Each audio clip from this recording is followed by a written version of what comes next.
నమస్తే, నేను మీ ఇక్బాల్. ఎంఐటీవీకి స్వాగతం. ముందుగా headlines.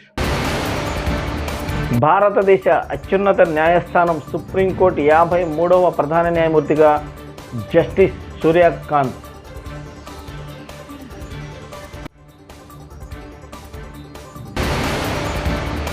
AP deputy CM Pawan Kalyan Eluru జిల్లాలోని కొయ్యలగూడెం, ద్వారకా తిరుమల మండలాల్లో పర్యటించారు.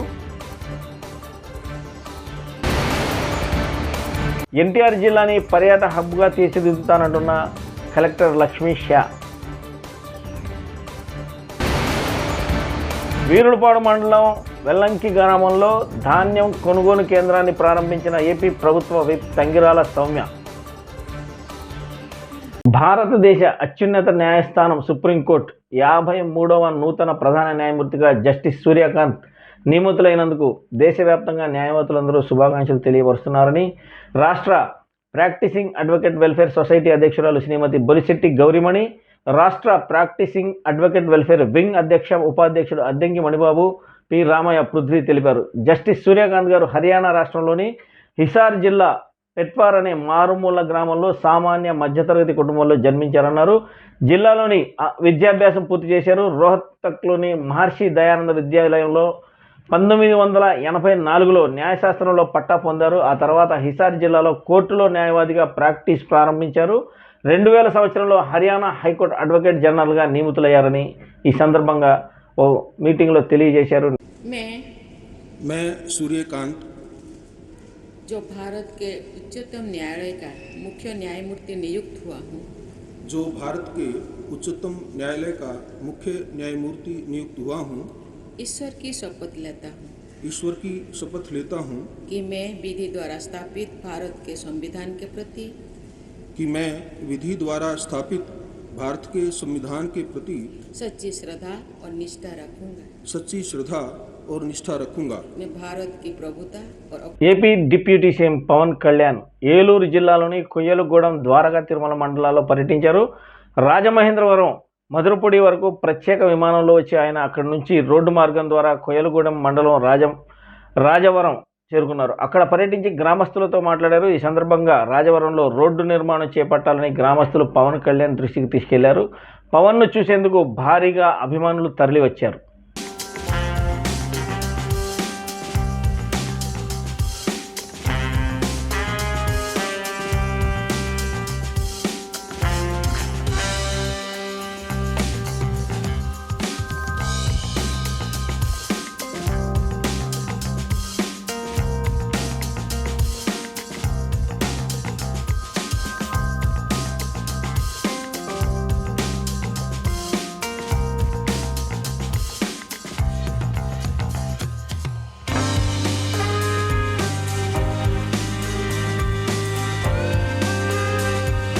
మంచు మోహన్ బాబు ఇండస్ట్రీలోకి వచ్చి 50 ఏళ్లు పూర్తయ్యాయి. ఈ సందర్భంగా MB50 పేరిట హైదరాబాద్లో ఇటీవల వేడుక నిర్వహించారు. సినీ రాజకీయ ప్రముఖులు హాజరై మోహన్ బాబుకు శుభాకాంక్షలు తెలిపారు. మాజీ ఉపరాష్ట్రపతి ఎం వెంకయ్యనాయుడు, కేంద్ర మంత్రి Kishan Reddy, AP deputy speaker Raghurama Krishna Raju, నటులు రజనీకాంత్, బ్రహ్మానందం, జాకీ ష్రాఫ్, శరత్ కుమార్, నాని, గోపీచంద్, సందీప్ కిషన్, నిర్మాతలు సురేష్ బాబు, అల్లు అరవింద్ తదితరులు పాల్గొన్నారు.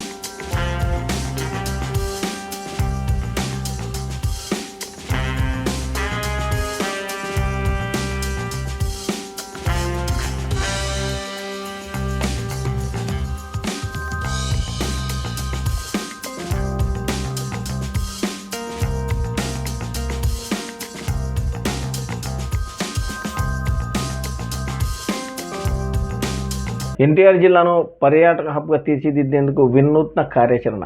18.5% వార్షిక వృద్ధి రేటే లక్ష్యంగా కృషి. 563 కీలక ప్రగతి సూచికలు, KPIపై నిరంతర పర్యవేక్షణ. ప్రజారోగ్యం, ప్రజల భద్రతపై ప్రత్యేక దృష్టి. ప్రత్యేక బృందాలతో నిరంతరం క్షేత్రస్థాయి తనిఖీలు. స్వర్ణాంధ్ర వికసిత్ భారత్ దిశగా అన్ని శాఖల అడుగులు. త్వరలో ఆంధ్ర ట్యాక్సీ మొబైల్ యాప్, ఒక డిజిటల్ వేదికపై సమస్త పర్యాటక సమాచారం. ఎన్టీఆర్ జిల్లా కలెక్టర్గా డాక్టర్ లక్ష్మీ షా విజయవంతంగా ఏడాది పూర్తి చేసుకొని రెండో ఏడాదిలోకి అడుగు. రాష్ట్రంలో కీలకమైన ఎన్టీఆర్ జిల్లాకు కలెక్టర్గా బాధ్యతలు చేపట్టి సమస్యల పరిష్కారంతో పాటు జిల్లాను అభివృద్ధి పదంలో నడిపించడంలో టీం ఎన్టీఆర్తో కలిసి తనదైన పనితీరుతో గుర్తింపు సాధించారు డాక్టర్ జి లక్ష్మీ షా. ఎల్లుండి ఏపీ అసెంబ్లీలో విద్యార్థులతో మాక్ అసెంబ్లీ 175 నియోజకవర్గాల నుంచి విద్యార్థుల ఎంపిక. రాజ్యాంగం ఆమోదం పొంది 76 ఏళ్లు పూర్తయిన సందర్భంగా అసెంబ్లీ తరహాలోనే మాక్ అసెంబ్లీ నిర్వహణ. అసెంబ్లీ గేట బయట పార్కింగ్ ప్రాంతంలో అసెంబ్లీ నమూనా. 26న జరిగే మాక్ అసెంబ్లీలో ముందుగా ప్రొటెం స్పీకర్ ఎన్నిక, ఆ తర్వాత స్పీకర్ ఎన్నిక, తర్వాత మాక్ అసెంబ్లీ సమావేశాలు. అసెంబ్లీపై విద్యార్థులకు అవగాహన కల్పించాలని ప్రభుత్వం నిర్ణయం. హాజరు కానున్న మంత్రులు, స్థానిక ప్రజాప్రతినిధులు. ఈ బస్సు నడపలేనంటున్న బస్ డ్రైవర్. కర్నూలు జిల్లా కొసిగి ఉరుకందు రూట్లో వెళ్లాలంటే బస్సు డ్రైవర్లు భయపడాల్సిన పరిస్థితి నెలకొంది. అసలే శిథిలమైన రోడ్డు, అడుగు లోతు గుంతలు బస్సును నడపడం అంటే తల ప్రాణం తోకకు వస్తుందంటూ డ్రైవర్లు వాపోతున్నారు. గురువారం ఉరుకంద బస్సులో 120 మందికి పైగా ప్రయాణికులు ఎక్కడంతో వారిని దింపేందుకు డ్రైవర్ బస్సును ఏకంగా పోలీస్ స్టేషన్కి తీసుకెళ్లాడు. ఈ ఘటన జరిగి 2 రోజులు కూడా కాకుండానే శనివారం మళ్లీ అదే సీన్ రిపీట్ అయింది.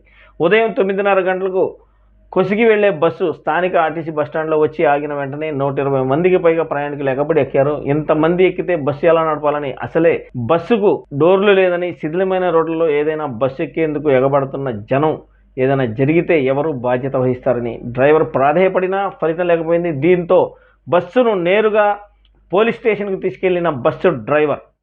వేరుపాడు మండలం వెల్లంకిలో ధాన్యం కొనుగోలు కేంద్రాన్ని ప్రారంభించిన ఏపీ ప్రభుత్వ విప్ తంగిరాల సౌమ్య. వెల్లంకి గ్రామంలో సోమవారం నాడు ధాన్యం కొనుగోలు కేంద్రాన్ని ఆంధ్రప్రదేశ్ ప్రభుత్వ విప్ తంగిరాల సౌమ్య కూటమి నాయకులు అధికారులతో కలిసి ప్రారంభించారు. ఈ సందర్భంగా ఆమె మాట్లాడుతూ రైతులు పండిస్తున్న ధాన్యం గిట్టుబాటు ధర దక్కేలా ప్రభుత్వం కట్టుబడి ఉందని, ఈ కేంద్రం ప్రధాన ఉద్దేశమని ఆమె తెలిపారు. రైతులు తమ పంటను ఎలాంటి ఇబ్బందులు లేకుండా అమ్ముకునే విధంగా అన్ని సౌకర్యాలు కల్పించామని, తూకంలో పారదర్శకత పాటిస్తూ చెల్లింపులు సకాలంలో జరిగేలా చర్యలు తీసుకున్నామని ఆమె పేర్కొన్నారు. దివిసీమ ఆత్మబంధువు సత్యసాయిబాబా. ఉప్పెన బాధితులకు సత్యసాయి సేవలను సమరించుకున్న ఎమ్మెల్యే మండలి బుద్ధప్రసాద్. ఎంవి కృష్ణారావు విగ్రహం వద్ద సత్యసాయిబాబా శతవర్ష జన్మదిన వేడుకలు జరిపిన ఎమ్మెల్యే. దివిసీమ ఆత్మబంధువు సత్యసాయిబాబా అని ఎమ్మెల్యే మండలి బుద్ధప్రసాద్ అన్నారు. అవనిగడ్డ వంతెన సెంటర్లో పుట్టపర్తి సాయిబాబా శతవర్ష జన్మదిన వేడుకలు, స్వర్గీయ మండలి వెంకట్రావు శత జయంతి వేడుకలు ఎమ్మెల్యే ఆధ్వర్యంలో నిర్వహించారు. ఈ సందర్భంగా ఎమ్మెల్యే మాట్లాడుతూ 1977 దివిసీమ ఉప్పెన తుఫాన్ మానవ జీవితాన్ని శవాలగుట్టగా మార్చిన భయానక వాతావరణంలో బతుకు అడుగడుగునా తడబడే పరిస్థితులు ముందుకు పిలిచి నిలిచిన మానవతామూర్తుల్లో సత్యసాయి సేవాదళం పాత్ర మరువలేదని, నవంబర్ 19న ఉప్పెన వచ్చిన విషయాన్ని తెలుసుకున్న సత్యసాయి బాబా నవంబర్ 20, 23 తేదీల్లో తన జన్మదిన వేడుకల సందర్భంగా ఏర్పాటు చేసిన సత్యసాయి సేవా సంస్థల అఖిల భారత సమావేశాన్ని మానుకొని దివిసీమ విపత్తులో సజీవులకు సేవలు అందించడం అందరినీ ధర్మం అని పిలుపునిచ్చి తన సేవాదళంలో దివిసీమకు వచ్చి సేవలు చేసిన సేవామూర్తి సత్యసాయి బాబా అని తెలిపారు. ఈ కార్యక్రమంలో తెలుగుదేశం యువ నాయకులు మండలి వెంకట్రావు తదితరులు పాల్గొన్నారు. సామాగ్రి, తర్వాత నిత్యావసర వస్తువులు, బట్టలు అన్నీ కొని ఇక్కడ పంపడం లేదు.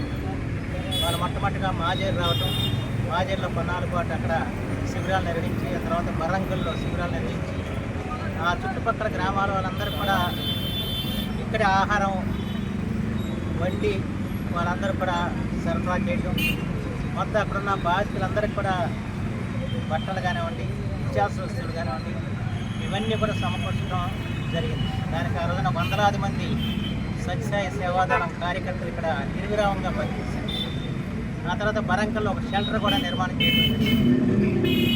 ఆ రకంగా మన దివిసీమలో విపత్తు సంభవించినప్పుడు మొత్తం యావత్తు సత్యసాయిబాబా భక్తులందరూ కూడా యథోచితంగా రాని వాళ్ళందరూ కూడా విరాళాలు పంపి సహకరించారు. చాలామంది ఇక్కడికి వచ్చి వందలాది మంది ఇక్కడ పనిచేశారు. ఆ పని చేయడానికి కారణభూతులు ఆ రోజున విషయాన్ని ఆదుకున్న ఆపద్బంధుడు సత్యసాయిబాబా. ఆయన సర్వధర్మాల్ని సమన్వయం చేసిన మౌనతము మతాన్ని ఆయన ప్రాచుర్యంకు తేవటం కోసం ఆయన కార్యక్రమం చేయలేదు. ఆయన సందేశం ఒకటి ప్రేమను పంచడం, ప్రేమను సాధించుకోవటం అన్నదే ఆయన ప్రధాన లక్ష్యం. ప్రేమైకమూర్తి సత్యసాయిబాబా గారు. వారు మా నాన్నగారు మండలం కృష్ణారావు గారు ఆయన విద్యామంత్రిగా ఉన్నప్పుడు వారి తల్లి పేరిట ఈశ్వరమ్మ గారి పేరిట స్థాపించిన పాఠశాలని మా నాన్నగారి చేత ప్రారంభోత్సవం చేయించారు. ఆ తర్వాత 1975లో ప్రపంచ తెలుగు మహాసభకి వారిని ఆహ్వానించాలనుకున్నప్పుడు వారు బాంబే వెళ్తూ విమానంలో వెళ్తున్నారు. చేస్తామంటే నేనేదో బజార్ నడుపుతుంటాను అనుకోండి. ఏంటంటే సత్యసాయిబాబా అన్నది అది తెలవటానికి. ఆ తర్వాత సత్యసాయిబాబా గారు విమానం నుంచి దిగలాయన. కొన్ని వందల మంది భక్తులు అక్కడ బయట వేచి ఉన్నారు. ఆయన దిగలేక సరే అప్పుడు నాన్న పైకి వెళ్ళి ఆయన తెలుగు మాస్టర్ని తీసుకొచ్చారు. ఆ తర్వాత నన్ను అప్పుడు హిందూపురం శాసనసభ్యుడు సోమశేఖర్ గారిని ఇద్దరిని కూడా వెళ్ళి ఆయనకి నమస్కారం పెట్టాను పంపించాను. ఇప్పుడు నేను పైకి వెళ్తే ఆయన సోమశేఖర్ నన్ను భర్తీ చేసి నమస్కారం పెట్టి దిగేసి ఆ తర్వాత 2 ఏళ్ళకు 3 ఏళ్ళకు మేము పుట్టపట్టి వెళ్ళినప్పుడు నాన్న నన్ను పరిచయం చేశారు మా అబ్బాయిని. ఆయన అంటున్నాడు, మీ అబ్బాయి నేను ఎందుకు అర్థం అక్కడ చూసా కదా విమానాశ్రయంలో విమానంలో అని చెప్పి. ఆయన జ్ఞాపశక్తి నాడా లేదా అద్భుతం నాకు అర్థం కాలేదు. 2-3 ఏళ్ళు అప్పుడంతా కొన్ని నిమిషం వెళ్ళి నమస్కారం పెట్టి దిగేస్తాం. విమానాలు ఎంతసేపు ఉంటే మాట్లాడే పరిస్థితి కాదు కదా. దిగేస్తే దాన్ని ఆయన 2-3 ఏళ్ళ తర్వాత ఆయన గుర్తు చేశారు. నేను ఎదుగున్నాగా మరి ఏదైనప్పుడు కూడా యావత్ ప్రపంచాన్ని మానవతా వైపు నడిపించిన మహోన్నతుడు సత్యసాయిబాబా. సేవే మానవ సేవే మాధవ సేవ అని చెప్పి నిరూపించిన మహోన్నతుడు. సేవా కార్యక్రమాల ద్వారా అనన్య సామాన్యమైన సేవలు అందించిన మహర్షి సత్యసాయిబాబా గారు. వారి యొక్క బాటలో సేవా దృక్పథంతో ప్రత్యేకించి వాళ్ళ ప్రేమ అన్నది చాలా ప్రధానమైన విషయం. మనిషిని ప్రేమించాలి, జంతువులను ప్రేమించాలి, స్పర్శాలను ప్రేమించాలి. ఆ ప్రేమ అన్నది చాలా ప్రధానమైన విషయం. ఆ ప్రేమని ఆయన బోధించి మనకు వెళ్ళాడు. అంచేత వారిని ఆలోచనతో మనందరూ కూడా ప్రేమను పంచి ప్రేమను పొందాలని చెప్పి నేను కోరుకుంటున్నాను. అలాగే తెలుగు భాష అంటే వారికి అనేని ప్రీతి. ఆయన తెలుగు భాషలో తప్ప మరో భాషలో ఆయన ఉపన్యాసాలు ఉండేవి కాదు. చాలా ఉపన్యాసాలు నేను వారికి వినడం జరిగింది.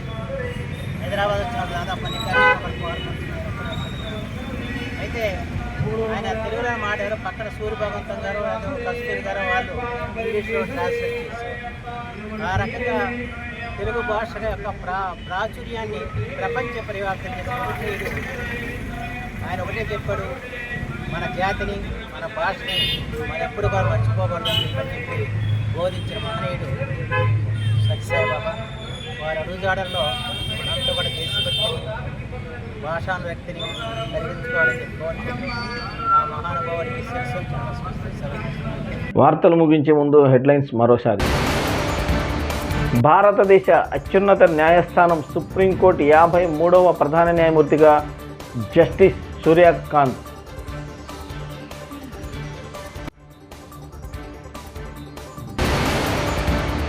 AP deputy CM Pawan Kalyan Eluru జిల్లాలోని కొయ్యలగూడెం, ద్వారక తిరుమల మండలాల్లో పర్యటించారు. ఎన్టీఆర్ జిల్లాని పర్యాటక హబ్గా తీర్చిదిద్దుతానంటున్న కలెక్టర్ లక్ష్మీ షా. వీరులపాడు మండలం వెల్లంకి గ్రామంలో ధాన్యం కొనుగోలు కేంద్రాన్ని ప్రారంభించిన ఏపీ ప్రభుత్వ విప్ తంగిరాల సౌమ్య.